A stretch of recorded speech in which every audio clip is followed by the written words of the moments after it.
এই দেখুন বন্ধুরা, এখানে আমি বেশ কিছু করলা নিয়েছি। বেশ বড় বড় এরকম বড় বড় করলা ছিল, আমি 3-4টে করলা এখানে নিয়েছি। তো দেখুন এই করলাটা যেমন একটু কচি আছে, এতে বীজ নেই, তো আমি বীজগুলো কিন্তু ফেলিনি। আর এগুলো যে একটু লালচে হয়ে গেছে তার জন্য কোনো অসুবিধে হবে না, করলা তো পেকেই যায় জানেনই। আর যদি আপনারা বীজ পছন্দ না করেন তাহলে কিন্তু বন্ধুরা বীজগুলো আপনারা বার করে ফেলে দেবেন, এইভাবে বার করে ফেলে দেবেন। কিন্তু আমার বাড়িতে সবাই বীজটা খুব পছন্দ করে, আর বীজটাতে করলা থেকেও বীজে কিন্তু বেশি উপকার। যাদের সুগার আছে তাদের কিন্তু এই বীজ যদি খান প্রতিদিন তাহলে কিন্তু সুগার কন্ট্রোলে থাকে। আর করলাগুলো দেখুন আমি এইরকম ভাবে কেটে নিয়েছি, প্রত্যেকটি করলাকে গোল গোল করে এইভাবে আমি করলাগুলো কেটে নিয়েছি। তো এবার আমি এই করলাগুলো একটু ভাপিয়ে নেব।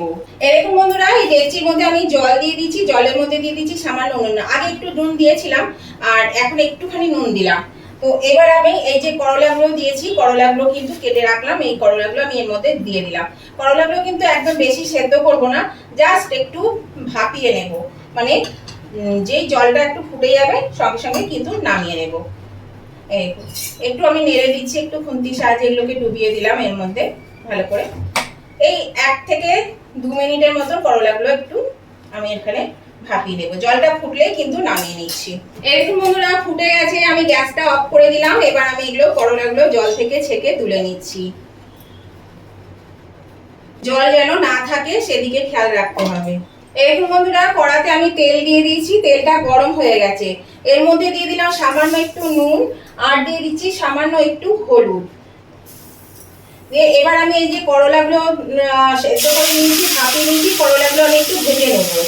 তো আমি সুমনা চলে এসেছি আমার রেসিপি ঝুড়ি থেকে একটা রেসিপি নিয়ে। আশা করি আপনারা সকলে ভালো আছেন, সুস্থ আছেন।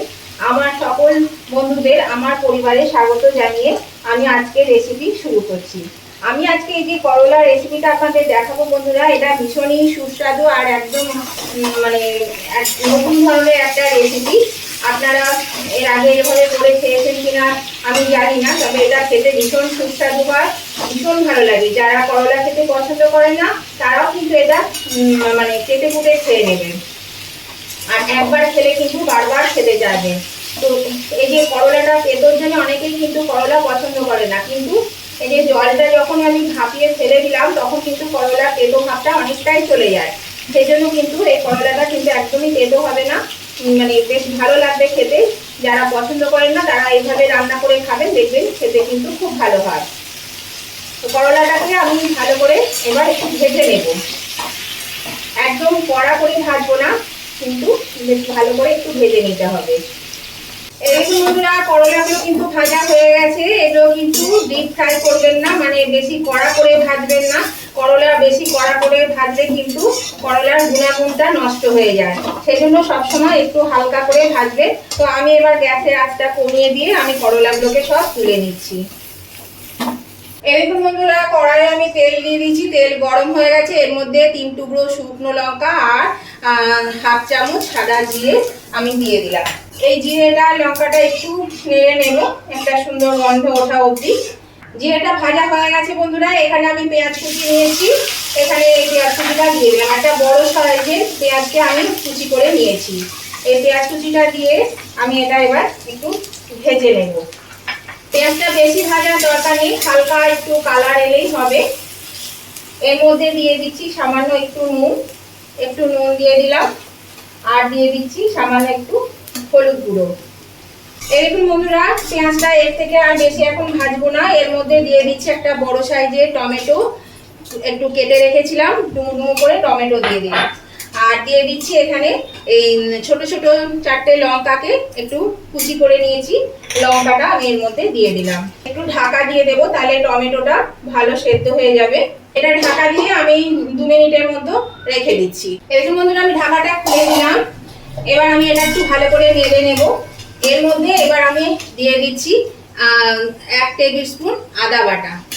আদাটা দিয়ে আমি ভালো করে একটু কষিয়ে নেব, যতক্ষণ না কাঁচা গন্ধটা আদার চলে যাবে ততক্ষণ আদাটা একটু কষিয়ে নিতে হবে। আর এই যে কাঁচা লঙ্কাটা দিয়েছি বন্ধুরা, এটা আপনারা চাইলে দিতে পারেন, না হলে স্কিপ করতে পারেন, কারণ শুক্তোতে কিন্তু লঙ্কা সাধারণত দেওয়া হয় না। যেহেতু এটা একদম অন্যরকম টাইপের একটা রেসিপি বানানো হচ্ছে, সেই জন্য এই লঙ্কাটা আমি দিয়েছি। এবার আমি এখানে 1 টেবিল স্পুন জিরে গুঁড়ো আর 1 টেবিল স্পুন ধনে গুঁড়ো দিয়েছি। এখানে যেহেতু আমার মশলার মানে তরকারিটা বেশি পরিমাণে হবে সেই জন্য আমি একটু বেশি করে দিয়েছি। আর দিয়ে দিচ্ছি একটু কাশ্মীরি লঙ্কা গুঁড়ো। মশলাটা যাতে পুড়ে না যায় তার জন্য দিয়ে দিলাম সামান্য একটু জল। এবার ভালো করে মশলাটাকে কিন্তু কষিয়ে নিতে হবে। এরকম বন্ধুরা মশলা থেকে কিন্তু খুব সুন্দর করে তেল বেরিয়ে গেছে আর কষানো খুব ভালো হয়ে গেছে। এবার আমি এর মধ্যে দিয়ে দিচ্ছি, এখানে দেখুন এরকম ছোট সাইজের আলু একটু হাতে করে ম্যাশ করে দিয়ে দিলাম। এখানে আমি 4টে আলু নিয়েছি, 4টে আলু এই ছোট ছোট আলুগুলোকে ম্যাশ করে দিচ্ছি। আলুটা আমি আগে সেদ্ধ করে নিয়েছিলাম, খোসা সমেত সেদ্ধ করে আমি খোসাটা ছাড়িয়ে নিয়েছি। দিয়ে আলুগুলো আমি এখানে দিয়ে দিলাম। এবার আলুটা দিয়ে একটু ভালো করে কষিয়ে নিতে হবে মশলার সাথে। আর এর মধ্যে দিয়ে দিচ্ছি লবণ আর হলুদ পরিমাণ মতো, আমি একটু একটু করে দিয়েছিলাম সেই জন্য বাকিটা আমি এর মধ্যে দিয়ে দিলাম।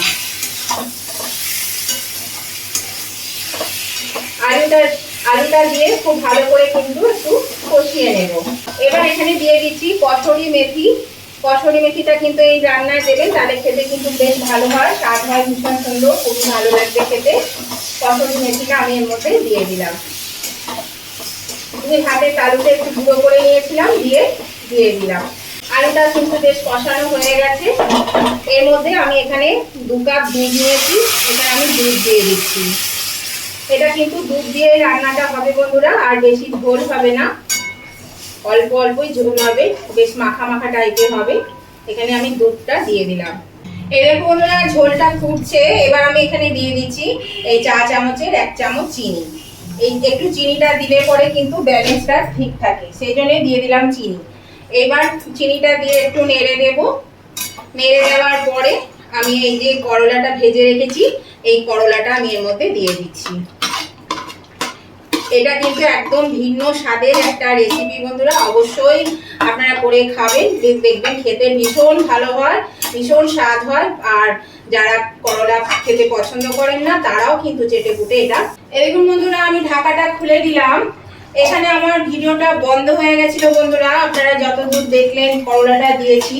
আর এটা বললাম ভিন্ন স্বাদের একটা রেসিপি, ভীষণ ভালো লাগে। যারা করলা খেতে পছন্দ করে না তারাও কিন্তু এই রেসিপিটা করলে চেটে পুটে খেয়ে নেবে। দেখুন কালারটা কত সুন্দর হয়েছে, দেখতে যতটাই সুন্দর খেতেও কিন্তু ততটাই সুন্দর হয়। তো এরপরে আমি ঢাকা দিয়ে দিয়েছিলাম বন্ধুরা মিনিট 2-এর জন্য। দেখুন সব সিদ্ধ হয়ে গেছে, আলু তো সিদ্ধ করাই আছে, করলাও সিদ্ধ হয়ে গেছে এই যে। তো এবার আমি এটা নামিয়ে নেব। আর তার আগে আমি এখানে দিয়ে দিচ্ছি এখানে 1/2 চামচ গরম মশলা গুঁড়ো। গরম মশলাটা কিন্তু শেষেই দেবে, নামানোর আগে। গরম মশলা প্রথমে দিলে কিন্তু গন্ধটা চলে যায়, সেই জন্য শেষেই দিতে হবে। আর দিয়ে দিচ্ছি একটু ঘি দিয়ে দিলাম। ঘি দিলে কিন্তু খেতে বেশ ভালো লাগে, খুব সুন্দর একটা গন্ধ ওঠে, সেই জন্য আমি ঘিটা এখানে দিলাম। এবার আমি এটা ভালো করে একটু মিশিয়ে নেব, দিয়ে আমি এটা গ্যাসটা অফ করে দিচ্ছি। গ্যাসটা আমি অফ করে দিলাম বন্ধুরা। আর এই ঘি আর গরম মশলাটা আমি মিশিয়ে নিলাম। এবার আমি এটা নামিয়ে নিচ্ছি। আমি এটা পাত্রে নামিয়ে নিচ্ছি বন্ধুরা, এটা হয়ে গেছে। তো আজকের ভিডিওটা যদি আপনাদের ভালো লেগে থাকে বন্ধুরা, তাহলে কিন্তু নতুন বন্ধু যারা আমার চ্যানেলে প্রথম এসেছেন তারা অবশ্যই কিন্তু আমার চ্যানেলটা সাবস্ক্রাইব করে আমার পাশে থাকবেন। আর পাশে থাকা বেলটা অবশ্যই ক্লিক করে দেবেন। আর তাহলে যখনই আমি নতুন নতুন ভিডিও আপলোড করব সাথে সাথে নোটিফিকেশন আপনাদের মোবাইলে পৌঁছে যাবে, আর সবার আগে আপনারা আমার ভিডিও দেখতে পাবেন।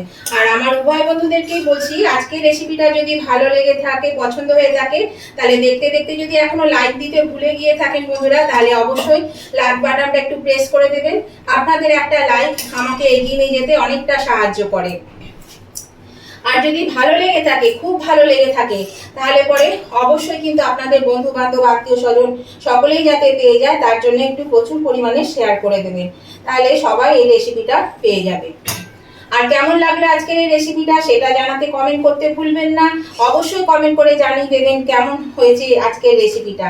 আর অবশ্যই আপনারা করে খাবেন, খেয়ে কমেন্ট করবেন, তাহলে আরো ভালো হয়। আপনাদের মিষ্টি মিষ্টি কমেন্টগুলো পড়তেও ভালো লাগে, আর একটা কমেন্ট আমাকে পরবর্তী রেসিপি বানাতে অনেকটাই কিন্তু উৎসাহিত করে। তাহলে বন্ধুরা অবশ্যই কিন্তু আপনার বন্ধুরা কিন্তু লাইক শেয়ার কমেন্ট করতে ভুলবেন না। দেখুন আমি কিন্তু রান্নাটা নামিয়ে নিয়েছি, এটা হয়ে গেছে। আর এটা কিন্তু খেতে অসাধারণ হয় বন্ধুরা, অবশ্যই করে খাবেন। তো আজকের মতন আমি ভিডিওটা এখানেই শেষ করলাম। আবার আমি নতুন ধরনের নতুন কোনো ভিডিও নিয়ে চলে আসবো। ততদিন আপনারা ভালো থাকবেন, সুস্থ থাকবেন। Tata, bye bye.